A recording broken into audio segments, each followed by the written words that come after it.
La palabra de Dios contenida en este libro es la verdad que acepto creer, es la enseñanza que me comprometo a seguir y es la esperanza que me atrevo a confesar.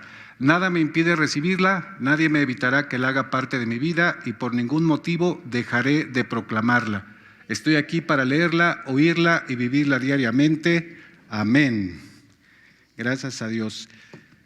Semana número 6, estamos concluyendo la semana número 6 de la campaña Llamados a Pescar. Y ha sido una bendición tremenda que Dios nos ha concedido en nuestra iglesia de poder llevar esta campaña y también en nuestras iglesias de la red. Llamados a pescar, recuerda el pasaje que estamos usando como base, dice: y les dijo, venid en pos de mí y os haré pescadores de hombres. Ellos entonces, dejando al instante las redes, le siguieron. Mateo 4, 19 al 20. Así que hoy estamos concluyendo la semana número 6, un llamado a la reproducción. ¿Se acuerda de la semana número 1? ¿Cuál fue el énfasis? Llamados a proclamar. Semana 2, llamados a enseñar. Semana 3, llamados a servir. Semana 4, llamados a tener comunión, a convivir. Semana 5, adorar, ¿verdad? Llamados a la adoración. Y la semana 6 concluye con un llamado a la reproducción. Así que le invito para que oremos en esta hora. Señor, te pedimos, Padre, que tú nos hables en esta hora. Gracias, Señor, por este privilegio que tú nos das. Y ayúdanos, Padre, para poner en práctica lo que tú tienes para nosotros el día de hoy. Amén y amén. Déjame iniciar con esta ilustración. Se dice que los esquimales más autóctonos, hay una interesante tradición, y esta tradición consiste en que cuando un anciano está próximo ya a la muerte, se despide de sus descendientes y se aleja de ellos para no ser una carga. Se deja morir en la soledad del helado paisaje, y una idea le motiva a llevar a hacer esta acción, la de estar para siempre presente con los suyos. Algunos de estas personas expresan palabras de despedidas como estas a sus familiares: estaré por siempre con ustedes, porque el oso o los lobos me comerán. Ustedes cazarán al oso y los lobos y comerán sus carnes y con sus pieles se cubrirán. Así que yo estaré siempre con ustedes. Y aunque es duro este asunto, resulta hermoso pensar de esta manera. Déjeme explicarle. Una forma más moderna y menos violenta de entender esto es con aquella famosa sentencia que a veces hemos pronunciado o escuchado: antes de morir, planta un árbol, ten un hijo y escribe un libro. En un sentido, podríamos decir que independientemente si somos comidos o no por los animales como esta etnia, la vida es un asunto de trascendencia. Quiere decir que se trata de una oportunidad para dar fruto. Podemos decir de otra manera que esta es una oportunidad para reproducirnos. La trascendencia es muy importante. Debemos tomar acciones para las nuevas generaciones. Debemos tomar acciones para dejar un legado. Esta es una oportunidad muy importante, amados, para reproducirnos. De hecho, se dice que todos los seres vivos nacen, crecen, se reproducen y mueren.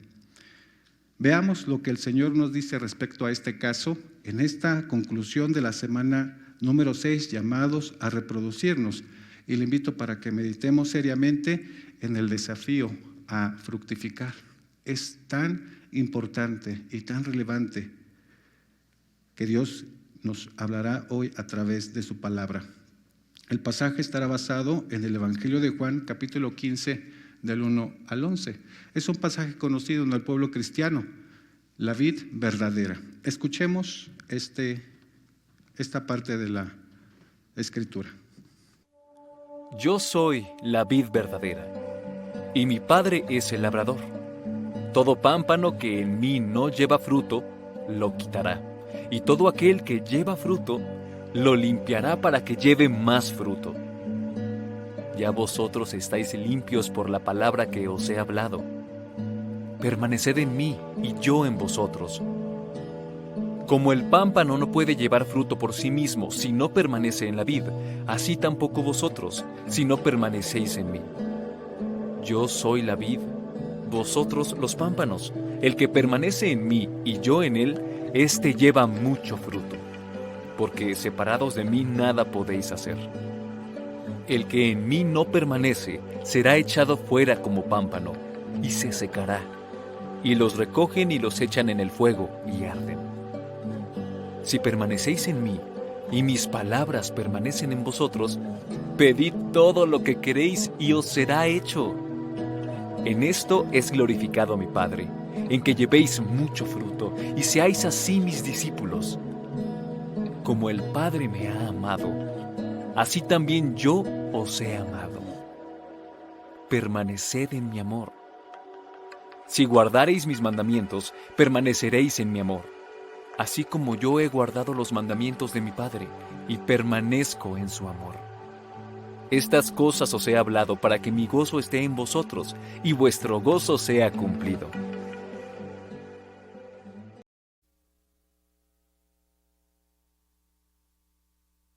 Amén, gracias a Dios. Antes de establecer las enseñanzas, le invito para que hagamos el siguiente análisis. En el Antiguo Testamento, la vid siempre fue un símbolo del pueblo de Dios. Hay pasajes en el Antiguo Testamento que nos hablan acerca de esta idea. Isaías capítulo 5 del verso 1 al 7, pues el profeta Isaías está hablando acerca de la rebeldía que ha cometido el pueblo de Israel. Jeremías 2:21 es el mismo caso.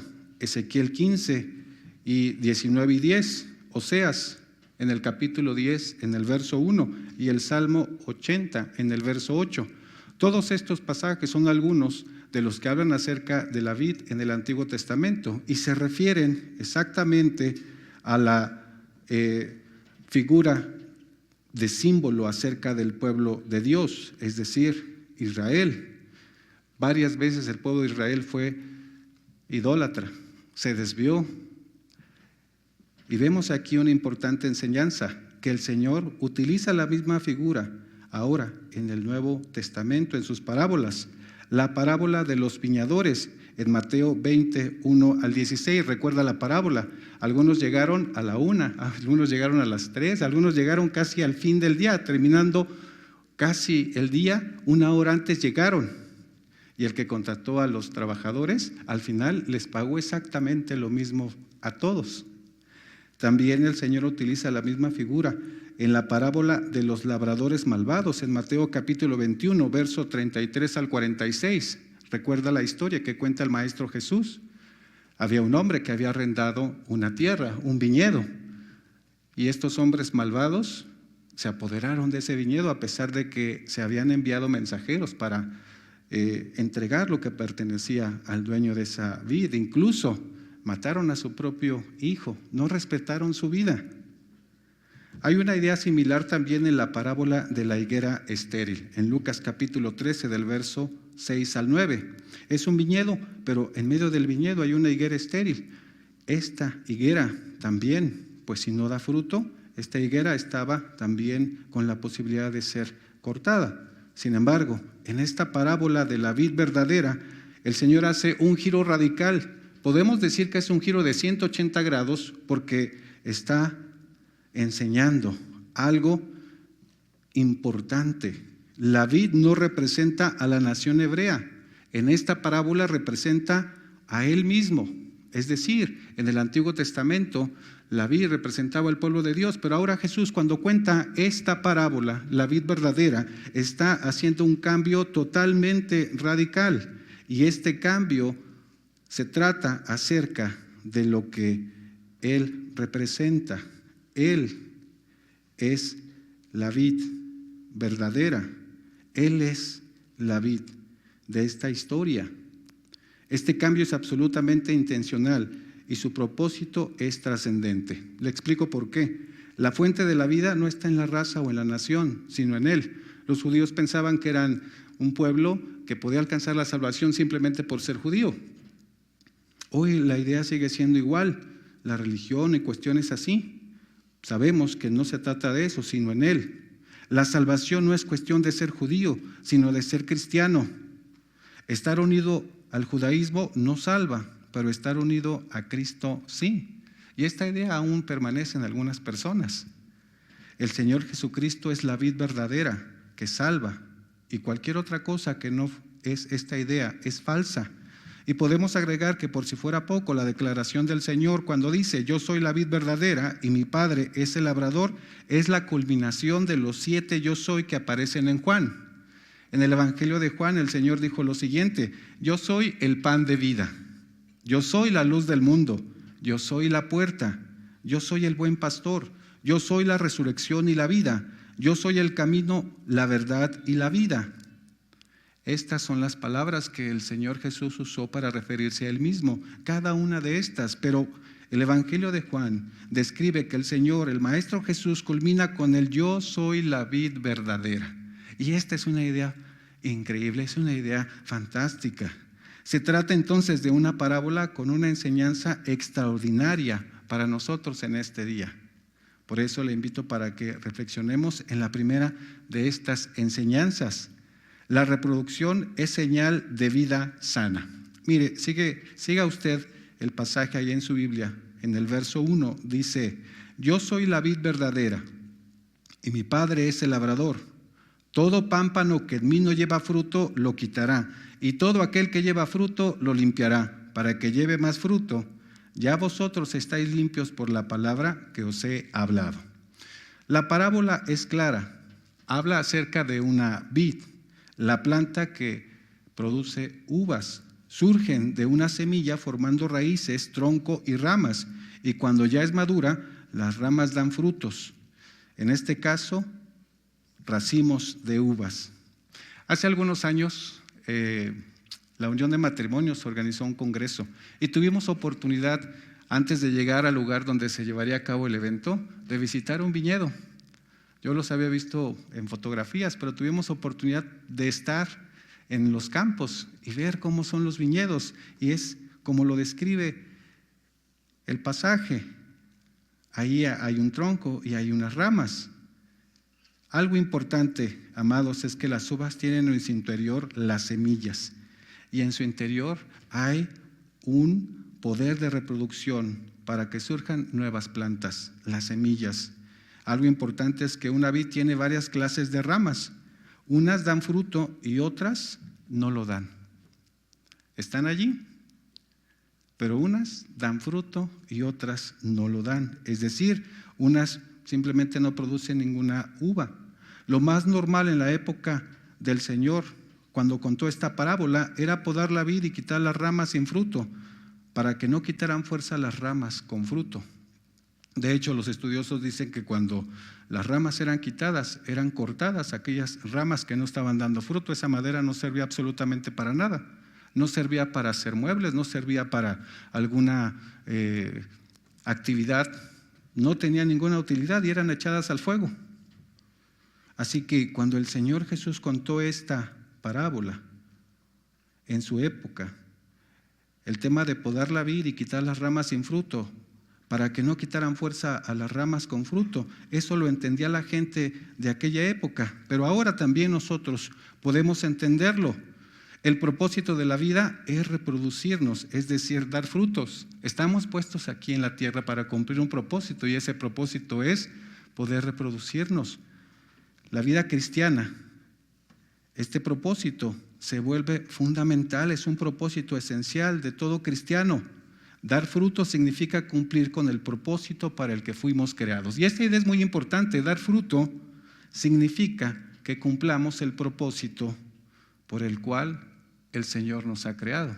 Cada uno de los que estamos aquí, en particular este culto de las 10:30, como en todos, pero me parece que en este culto hay hermanos que colaboran en diferentes ministerios el día domingo.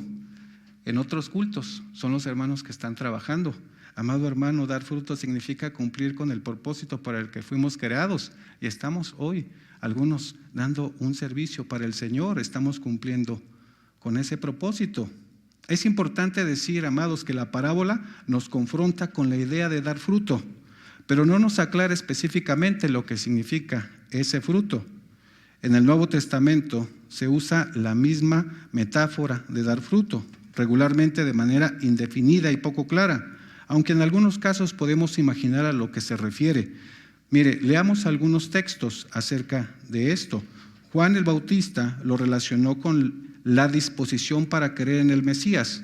Juan el Bautista fue uno de los profetas, quizá el más importante, a diferencia de los anteriores. Él había profetizado acerca del Señor Jesús, pero él estuvo con él. Por eso dice la Escritura en Mateo 3:10, y ya también el hacha está puesta a la raíz de los árboles, por tanto todo árbol que no da fruto es cortado y echado al fuego. Hay una disposición para creer en el Mesías. El Señor lo usó para referirse a ser, no lo usó para referirse específicamente, habla acerca del carácter de alguien. Miren cómo dice Mateo 18:20, no puede el buen árbol dar malos frutos, ni el árbol malo dar frutos buenos. Todo árbol que no da buen fruto es cortado y echado al fuego. Así que por sus frutos los conoceréis. Mateo 7, del 18 al 20. En la parábola del sembrador podemos ver que se usa para describir a quienes reciben la palabra y la obedecen. Mire cómo dice Marcos capítulo 4, verso 20. Y estos son los que fueron sembrados en buena tierra, los que oyen la palabra y la reciben y dan fruto a 30 y a 60 y a 100 por uno. También hay otros pasajes en donde se habla de fruto de manera específica.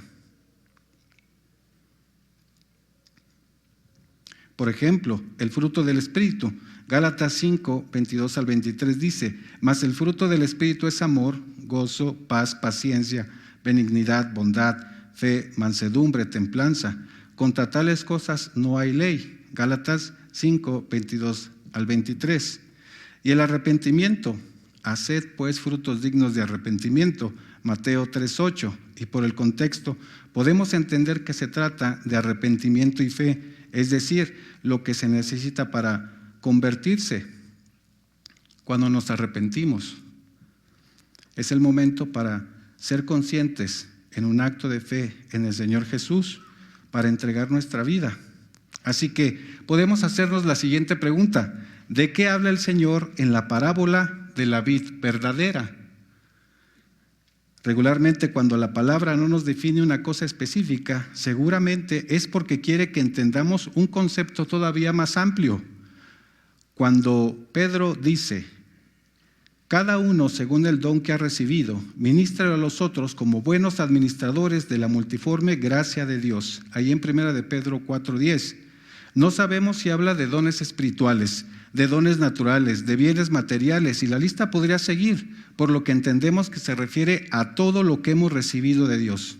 Es decir, de la misma manera, la no definición específica de lo que significa frutos en esta parábola nos hace entender que se refiere a todo.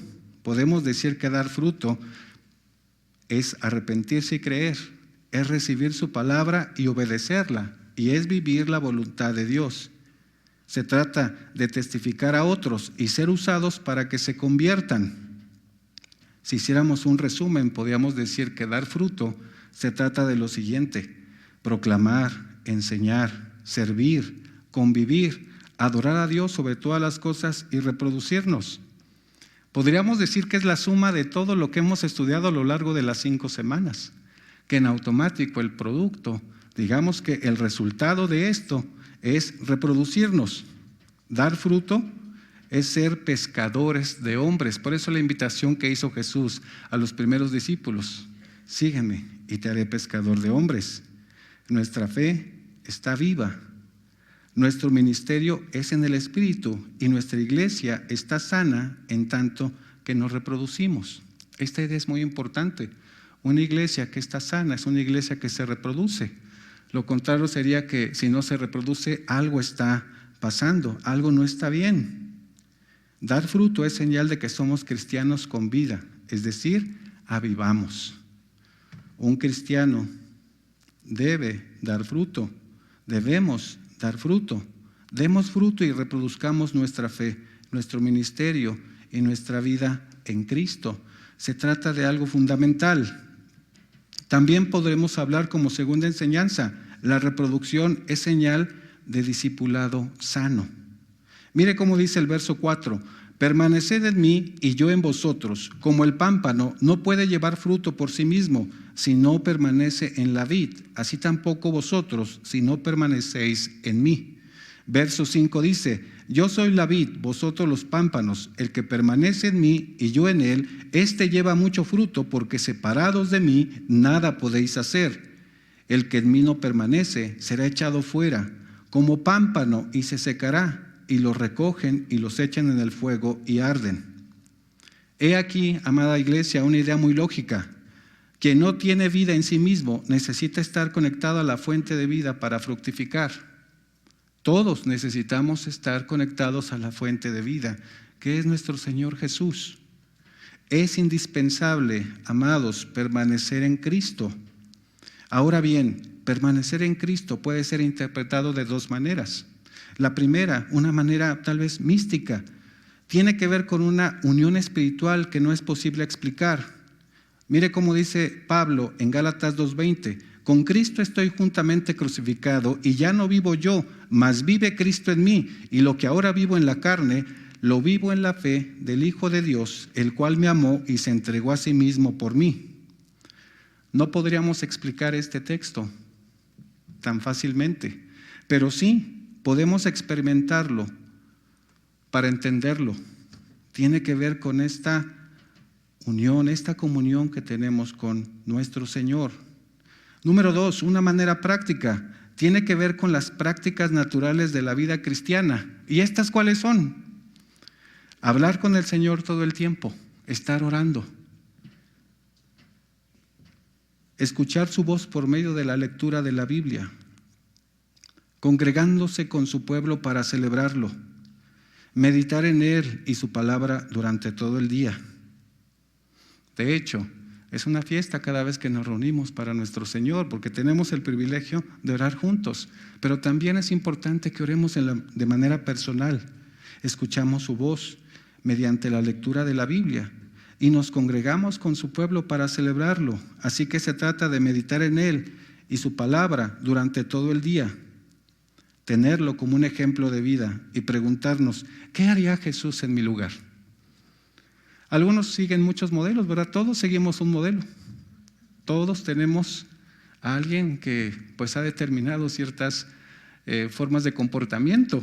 El cristiano, cuando acepta a Cristo, se pregunta, porque le sigue como un ejemplo de vida al Maestro Jesús: ¿qué haría Jesús en mi lugar? Y deberíamos admirarlo, amarlo, querer ser como Él. Ese es el anhelo de todo cristiano, ser como su Señor, ser como el Maestro. Y también esto como resultado debería de motivarnos a hablar con otros de Él, guiar a otros a Él. Esto nos hace recordar algo bien importante.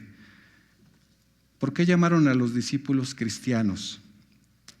Por primera vez se les llamó cristianos en Antioquía, Hechos 11:26, pero podemos identificar más claramente esta idea porque lo dijeron de ellos los que los conocieron. Mire cómo dice Hechos 4:13.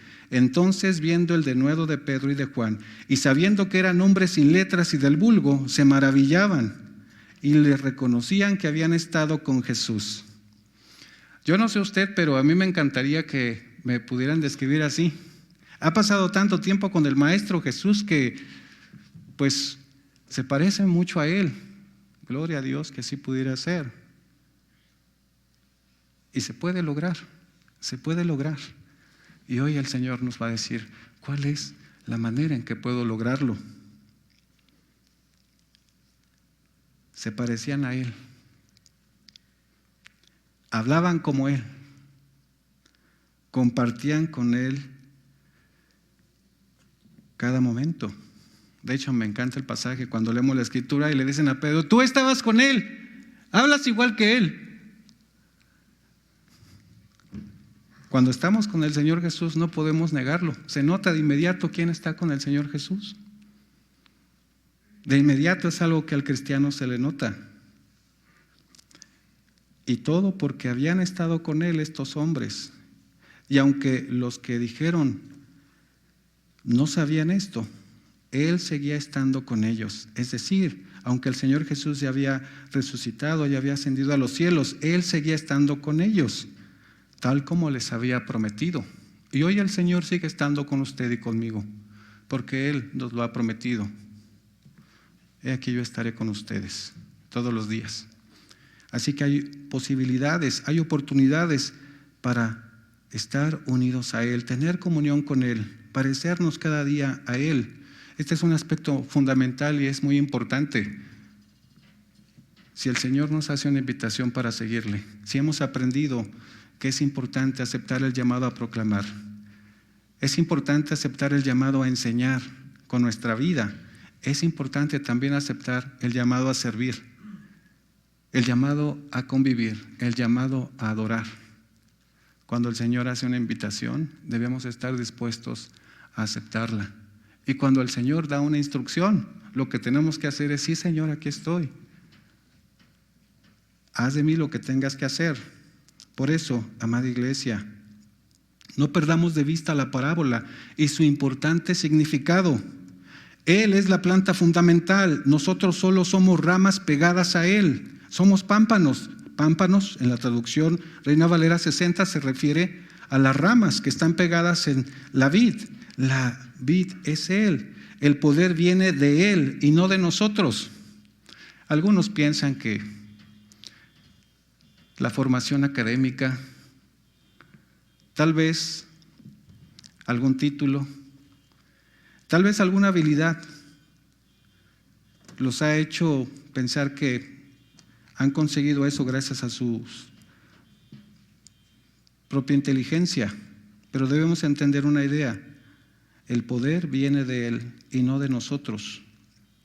O permanecemos en Él o no podremos dar fruto. Y esta es una idea básica: o permanecemos en Él o no podremos dar frutos.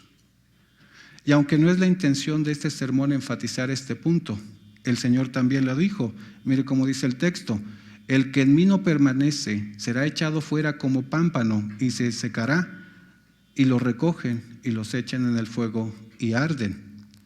Es decir, los estudiosos dicen que cuando en el tiempo del Señor Jesús una rama era cortada, como esa madera no servía para nada, simplemente la amontonaban y la echaban al fuego. Así que se trata de una oportunidad para ser salvos. Se trata de una oportunidad para considerar algo tan importante y fundamental: permanecer en Él para dar fruto. El texto completo dice 10 veces el verbo permanecer. Así que la idea es tan clara como contundente. El no permanecer en el Señor es la señal de inconversión. Es algo real, es algo que nos debe desafiar. El no permanecer en el Señor es señal de inconversión. Se nos nota de inmediato. Así que el asunto es serio. El cristianismo es un asunto de permanencia en el Señor. Debemos permanecer, estar pegados a Él. No nos confundamos creyendo que se trata solo de religión, tradición o herencia familiar. No se trata incluso de ser unas cuestiones morales, si es bueno o malo. No se trata de una cuestión de que actúe de una manera religiosa o por tradición. De hecho, debería de ser por la necesidad y el reconocimiento de que Él es nuestro Señor, y si no estamos unidos a Él, nada podemos hacer. Somos pámpanos, es decir, ramas sin raíces. Si no nos mantenemos conectados a la vid verdadera, que es el Señor, estamos perdidos. No hay fruto.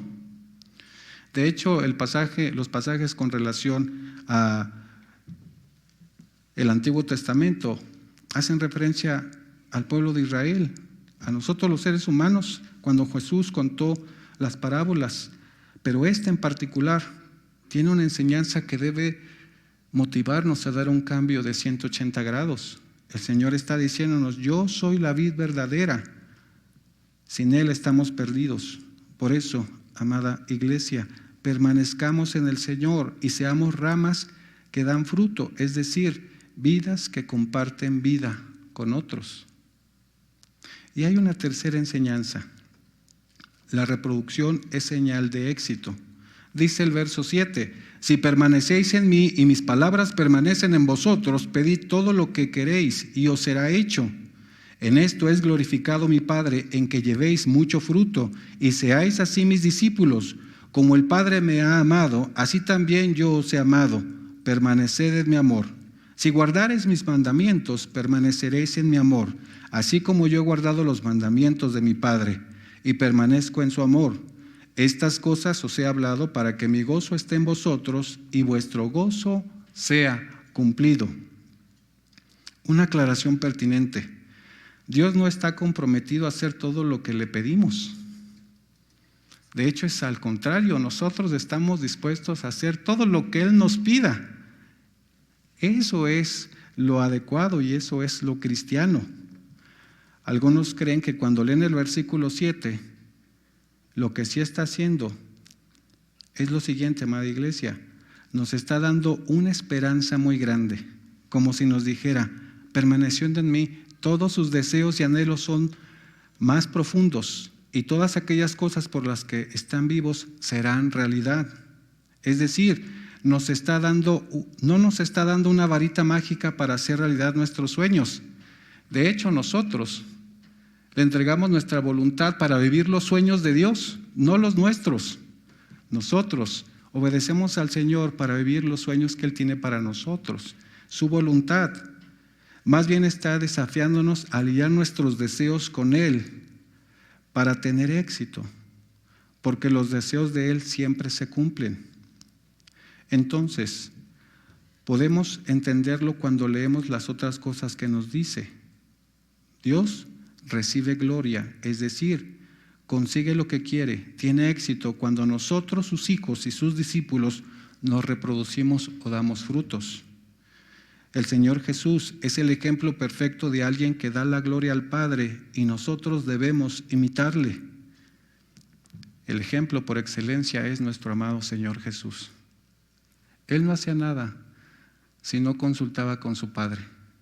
Pasaba tiempo con Él cada día. Él es nuestro ejemplo por excelencia. Imitémosle y nuestro éxito personal es glorificándolo, dando fruto. La frase del pasaje, para que mi gozo esté en vosotros y vuestro gozo sea cumplido, es una perfecta definición del propósito de nuestra vida. Para entenderlo, pensemos en las siguientes preguntas. ¿Cómo se realiza exitosamente un manzano? Dando manzanas. ¿Cómo se realiza un naranjo? Dando naranjas. ¿Cómo tiene éxito una vid? Dando uvas. ¿Cómo se realiza, tiene éxito y experimenta el gozo de vivir un cristiano? Reproduciéndose, es decir, dar fruto. Y ahora podríamos preguntarnos, ¿qué fruto?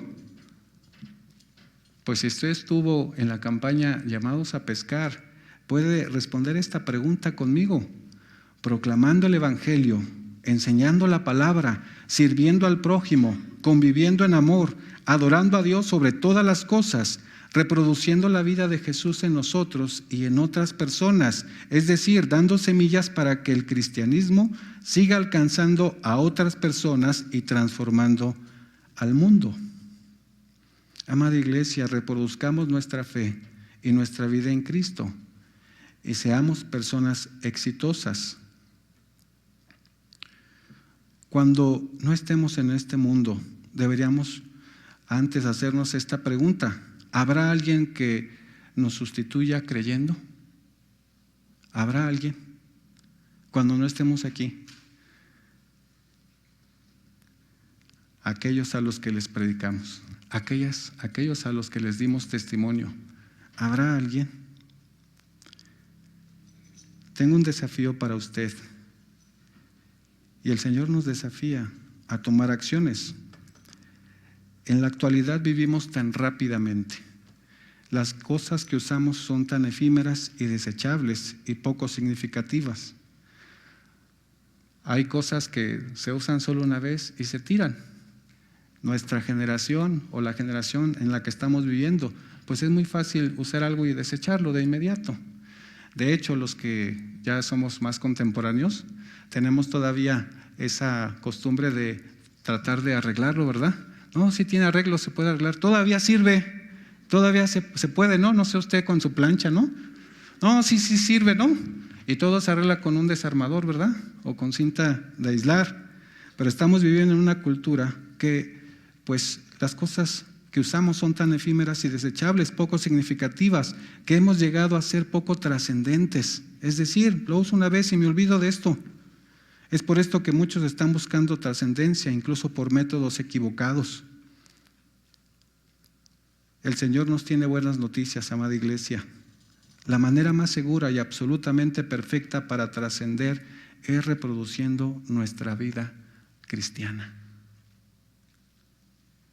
Si al final de cada reunión nosotros salimos pensando que estuvo excelente lo que aprendimos en el sermón, gloria a Dios, pero deberíamos salir con la convicción y la decisión de poner en práctica lo que hemos escuchado.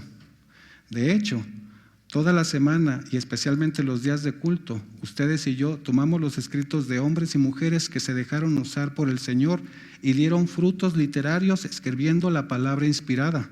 La Biblia que tiene cientos de vidas que el Señor usó para que nosotros pudiéramos cada semana estudiarla, leerla. Es un fruto permanente, es un fruto que trasciende.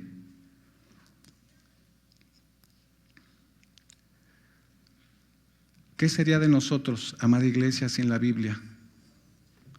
Es un fruto permanente, fruto que trasciende y que surgió de la mente y de las manos de hermanos nuestros que ya no están. Muchos otros han tocado nuestras vidas y por ellos estamos aquí. Quiero contarle una ilustración, pues más que ilustración es una vivencia.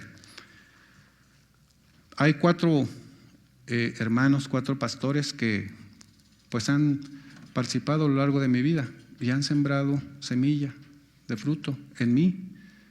El pastor Saúl Vázquez, cuando yo era niño, recuerdo muy bien un día que estábamos en el culto con mis padres y mis 2 hermanos menores, y ese día fue el día del culto familiar, y entonces pues no teníamos mucha conciencia nosotros. Yo habré tenido como unos 5 o 6 años. Ese día nos preparamos y nos sentamos al frente de la iglesia junto al pastor, y él predicó y después dio gracias por las familias ahí. En particular nos pasó al frente y oró por nosotros como familia. Recuerdo muy bien ese día, yo pasé, creo que iba yo en shorts o algo así, y pasé al frente junto con mis hermanos, y recuerdo muy bien que él oró por nosotros. Algo sembró en mí él con la oración que hizo, dándole gracias a Dios por nuestra vida. Ese fue uno de los primeros momentos que recuerdo de mi ministerio. El segundo momento fue el pastor José Pacheco, ahora es pastor en los Estados Unidos, es un doctor en teología. Antes de él, cuando nos casamos, pues asistimos a una iglesia recién casados, jóvenes. Seguimos todavía jóvenes, aunque ya no se nos nota tanto, pero por dentro seguimos jóvenes. Y fuimos allí y él pues oró por nosotros también. De hecho, él fue uno de los pastores que escuchó mi oración también cuando yo le pedía a Dios y le pedí su consejo acerca de mi llamado pastoral, y él estuvo orando conmigo. Me dijo: voy a orar por usted. Y estuvo orando. Yo di gracias a Dios por su guía, porque en ese momento Dios había puesto un pastor experimentado que pudiera guiarme. Pero me salté el segundo, el pastor Juan Germán Ortiz, cuando tenía 17 años, en la primera iglesia bautista de la Ciudad de México. En ese momento estaba yo así sentado ahí, como algunos jóvenes están. No había celulares, ¿no? Estaban seguramente viendo al techo algunos de ellos, ¿no? Pero en ese momento el pastor Juan Germán Ortiz, de la primera iglesia bautista de la Ciudad de México, hizo una invitación. Y entonces pues yo estaba atento a su sermón, estaba atento ahí en la galería, estaban todos los jóvenes, tenía yo 17 años, hizo un desafío. Entonces yo dije: Señor, ¿me estás hablando a mí? Y me dijo: sí, te estoy hablando a ti. El pastor hizo la invitación: levanten su mano. Y yo: no, me están viendo todos mis cuates. No me importó, levanté mi mano. Luego hizo una segunda invitación: pasen al frente. Y yo pasé al frente. Y en ese momento le entregué mi vida a Cristo. Pero lo que quiero compartirle de esta historia de mi vida es que él también sembró algo bien importante en mi vida, el servicio. Un joven de 17 años, recién convertido, no era yo cristiano, era asistente a la iglesia junto con mi familia, pero fui cristiano a partir de los 17 años y entonces fui bautizado. Pero desde antes el pastor, yo creo que pues igual que a muchos jóvenes de mi generación, les dio la oportunidad y en ese momento, pues o en ese contexto, nos dejaba pasar al frente a dirigir el culto. Era una iglesia muy grande y estábamos ahí junto con otros jóvenes dirigiendo el culto.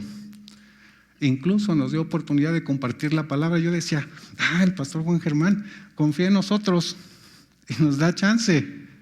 Sabe lo que estaba haciendo y ahora lo entiendo. Estaba sembrando en nosotros también. Estaba compartiendo ese fruto. Y después vino el pastor José Pacheco cuando éramos recién casados. 3 pastores que, puedo decir, invirtieron en mí, creyeron en mí. Pero hay uno cuarto. Hoy, que ya soy más contemporáneo, que ya pasé del 4º piso, hay otro, y espero que sea por muchos años, el pastor El Paz, Gilberto Gutiérrez. Llegamos a la iglesia hace 15 años, a la congregación aquí, a la iglesia. Yo llegué precisamente llegamos mi esposa y yo con Josué, que tenía 4 años, y Dana tenía 1 año. Y llegamos a esta congregación y el pastor, Dios, en realidad fue el pastor que vivió en nosotros. Recuerdo muy bien ese día que llegamos, sí, únanse a nuestra iglesia, porque yo dije, estamos buscando una iglesia donde puedas desarrollar nuestros ministerios, nuestros dones. Y el pastor nos invitó a esta iglesia y hoy estoy aquí, no en este momento, también me invitó él, ¿verdad? Pero estoy aquí refiriéndome a mi vida gracias a él, porque él fue mi maestro del seminario. Él está compartiendo su conocimiento conmigo y con otros pastores, y él es una de las personas que ha hecho esto. Muchos han tocado nuestras vidas y por ellos estamos aquí ahora. Por el pastor Saúl Vázquez, el pastor Juan Germán Ortiz, el pastor José Pacheco y mi pastor, mi mentor, mi padre espiritual, el pastor Gilberto Gutiérrez. Por eso, amada iglesia, esto es muy importante. Hemos sido llamados a trascender, a reproducirnos tocando a otros y fructificando en ellos con fruto permanente. Esto es tan importante, por lo que hoy nos está diciendo el Señor: separados de mí, nada podéis hacer. Y si somos verdaderos cristianos, si somos auténticos cristianos, compartamos y demos fruto. Lo más importante del pasaje es que Él es la vid y nosotros las ramas, y las ramas dan fruto cuando están pegadas a la vid. Por eso el desafío es para que nos comprometamos y le digamos al Señor: sí, Señor, sí, Señor, quiero estar pegado a ti, quiero estar unido a ti. Se trata de comunión con nuestro Señor, no solamente de un momento, se trata de comunión en todo momento, se trata de trascendencia, se trata de transferencia de vida. Y hoy el Señor nos da un privilegio, nos da la oportunidad de aceptar este llamado a reproducirnos. Tal vez usted no será llamado joven a ser pastor, o tal vez usted, amado hermano, ya es maestro, o tal vez usted está sirviendo en algún área de nuestra iglesia, o tal vez es usted de los que llegó hoy, que lo invitaron y está aquí, y está uniéndose recientemente a nuestra iglesia después de esta pandemia. El Señor nos hace una invitación: únanse a mí, tengan comunión conmigo, permanezcan en mí y lleven fruto, produzcan fruto. Vamos a orar. Si es su decisión, le invito a que cierre sus ojos ahí y le digamos al Señor: Señor, gracias por este privilegio. Así que le invito a que oremos allí. Padre, gracias, Señor, porque tú nos amas. Gracias, Padre, porque tú nos has permitido, Señor, a lo largo de estas 6 semanas el poder, Señor, compartir, Padre. de lo mucho que tú nos has dado. Gracias, Padre, porque hoy hemos podido, Señor, escuchar tu palabra y podemos también, Señor, tomar decisiones. El poder, Señor, estar unidos a ti, el poder tener comunión contigo, Padre. Danos oportunidades, Señor, para poder ser semillas, Señor, que sean esparcidas, Padre, a donde tú nos lleves, en el contexto laboral, en el contexto familiar, en el contexto escolar, o donde cada uno de nosotros desempeñemos nuestras actividades. Permítenos, Señor, estar unidos a ti, tener comunión contigo, para poder compartir fruto. Si hay alguna situación, Señor, en la que no hemos sido del todo leales, Señor, te pedimos perdón. Si hay situaciones, Señor, en las que tal vez por alguna situación hemos actuado de una forma que no te da la gloria a ti, te pedimos, Señor, perdón. Pero en esta hora, Padre, tomamos la decisión, Señor, de estar unidos a ti. Y siga orando, amado hermano, si usted toma esta decisión y si no ha entregado su vida a Cristo, hoy es el momento de hacerlo. Hay oportunidad el día de hoy. Solo dígale al Señor que está arrepentido y cree en Él en fe, y el Señor tiene los brazos abiertos para usted. Si es su decisión ahí en su lugar, ore al Señor. Y si es su decisión el de comprometerse y a partir de este día decirle al Señor: Señor, ahora entiendo, separado de ti no puedo hacer nada. Esta es la oportunidad. Dígaselo al Señor allí, en su corazón y en su mente. Padre, bendícenos, Señor, y gracias por este momento. Gracias, Señor, por tu amor. Bendícenos, Padre, y ayúdanos para seguir adelante. Todo esto lo ponemos en tus manos en el nombre de Cristo Jesús. Amén.